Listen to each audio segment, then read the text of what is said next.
చిమ్నీబాయి చెప్పింది, ఆ తండా వాళ్ళందరూ చెప్పిండ్రు.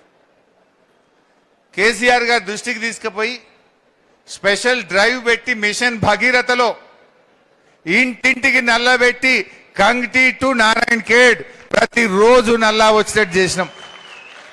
ఏ తండల ఏ ఊర్లో ఏ చెల్లె బిందె పట్టుకొని రోడ్డు మీదకి రాకుండా చేసి ప్రతి ఇంటికి స్వచ్ఛమైన త్రాగునీరు ఇచ్చింది బీఆర్ఎస్ ప్రభుత్వం. మరి ఇవాళ ఏమైంది? ఆ రోజు ఎండాకాలంలో కూడా రోజు నల్లొచ్చింది కదా, మరి వానకాలంలో నారాయణ ఖేడ్లో 3 రోజులకు ఒక్కసారి నల్ల ఎందుకు వస్తుందో ఈ రాష్ట్ర ప్రభుత్వం సమాధానం చెప్పాలి.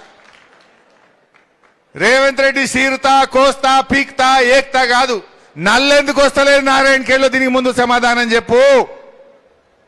గండ్ల వీకు నువ్వు సీరేది ఉంటే నీళ్ళు ఎందుకు వస్తలేవో అధికారులను గట్టిగా ప్రశ్నించు, నీ పనితీరులో చీరుడు చూపి. కానీ ఇవాళ మనుషుల్ని చీరుడితే ఏమొస్తుంది? నువ్వు ముఖ్యమంత్రివా నువ్వేంటిది? కొంతమంది 15 రోజులకోసారి వస్తుంది నారాయణ ఖేడ్లో నీళ్ళు అంటున్నారు, కొంతమంది 3 రోజులు అంటున్నారు, కొంతమంది 5 రోజులు అంటున్నారు. మరి ఈ పరిస్థితికి కారణం నువ్వు కాదా? కట్నీళ్లు పెట్టే పొయ్యిలకు ఇచ్చిపోయినాం నీకు. మిషన్ భగీరథ ప్రాజెక్ట్ అంతా కట్టి 4 ఏళ్లు నడిపి 4 ఏళ్లు పబ్లిక్ నీళ్లు తాగినాక కదా నీకు ఇచ్చినాం. నీకు ఎందుకు నడప శాతం అయితలేదు?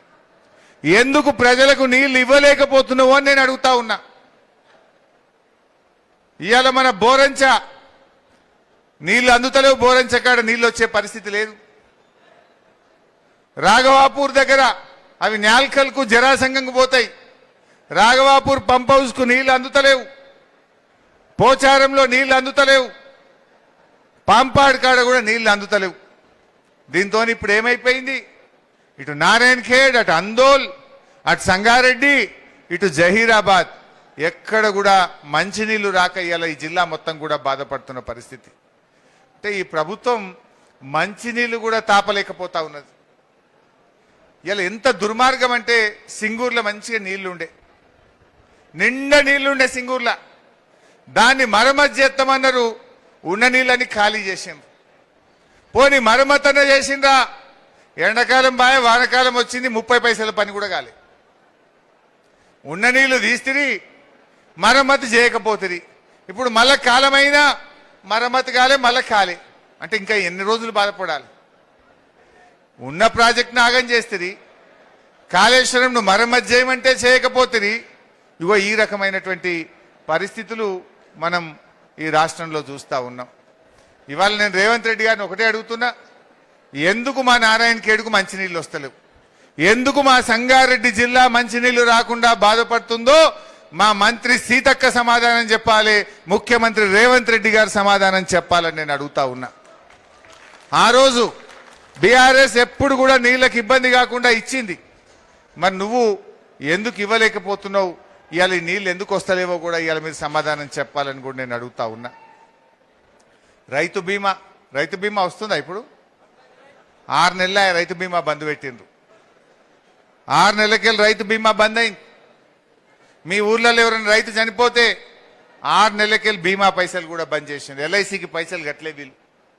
ఒక మంచి పథకం, ఎవరైనా రైతు చనిపోతే ఆ కుటుంబానికి రైతు బంధు పథకం ఒక ధీమాగా ఉండే, 10 రోజుల లోపలనే 5 లక్షల రూపాయలు వచ్చి బ్యాంకులో పడతా ఉండే. ఇవాళ 6 నెలలకెళ్ళి ఆ పథకాన్ని కూడా ఆపేసినటువంటి పరిస్థితి ఉన్నది.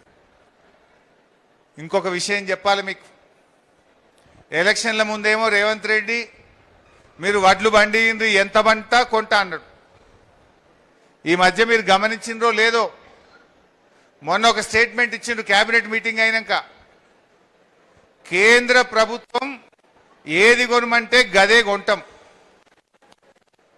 ఎంత కొనమంటే గంతే కొంటాం అని చెప్పి చేతులు ఎత్తేసింది రాష్ట్ర ప్రభుత్వం.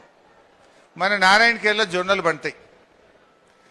మా భూపాలన్న చెప్పంగానే నేను జొన్నల కొనుగోలు కేంద్రం పెట్టినాం, గింజ లేకుండా కొన్నాం.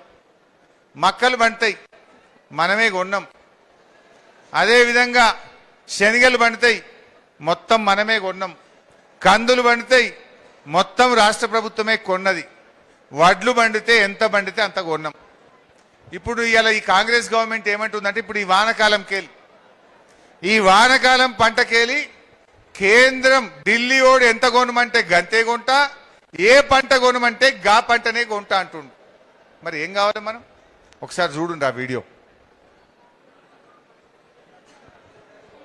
మీరు వరి ఈనాడు ఇందిరమ్మ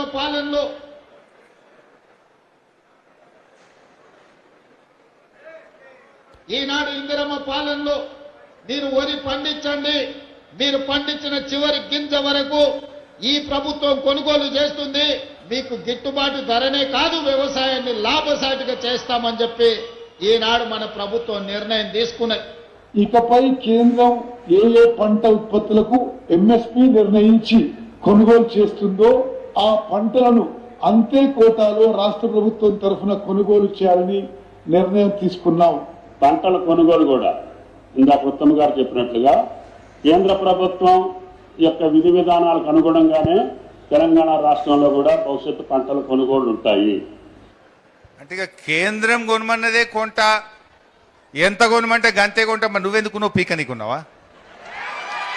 నువ్వెందుకున్నావు? కేసీఆర్ కొనలేదా? కేసీఆర్ ఢిల్లీ పేరు చెప్పి తప్పించుకున్నాడా? మరి నువ్వెందుకు చేతులు ఎత్తుతున్నావు? నువ్వెందుకు? ఈ రాష్ట్ర ప్రభుత్వం ఎందుకు? నీకు ముఖ్యమంత్రి కూర్చేందుకు? కొనాలనా వద్దా?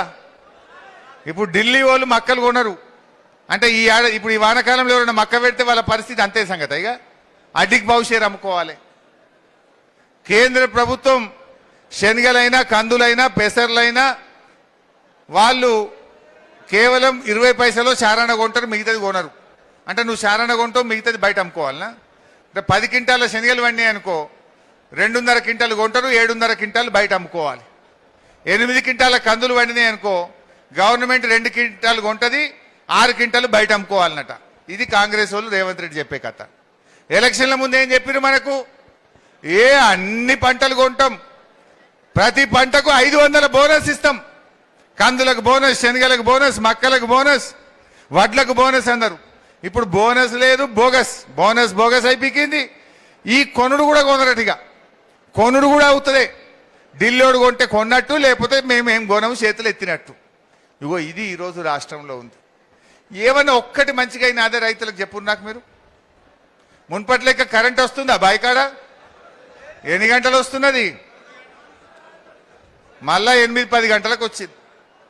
ఆనాడు 15 సబ్స్టేషన్లు కట్టించిన నేను నారాయణకెళ్ళ 15 సబ్స్టేషన్లు కట్టించిన ఒక్కటే ఏడాదిలో. అద్భుతంగా కరెంట్ ఇచ్చినాం. ఇవాళ మళ్ళా కరెంటు కూడా ఆగమైపోయింది. 10 గంటల కరెంటు కూడా రైతులకు సరిగా వస్తలేదు. కరెంట్ ఆగమైపోయింది. యూరియా బస్తాలు దొరకాయి, పంటలు కొనడట, రైతు బంధు ఎగబెడతాడట, రైతు బీమా బంధు పెడతాడట. ఇంకా అసలు రైతు అంటోడు ఎవడన్నా కాంగ్రెస్ ఓటేస్తారా?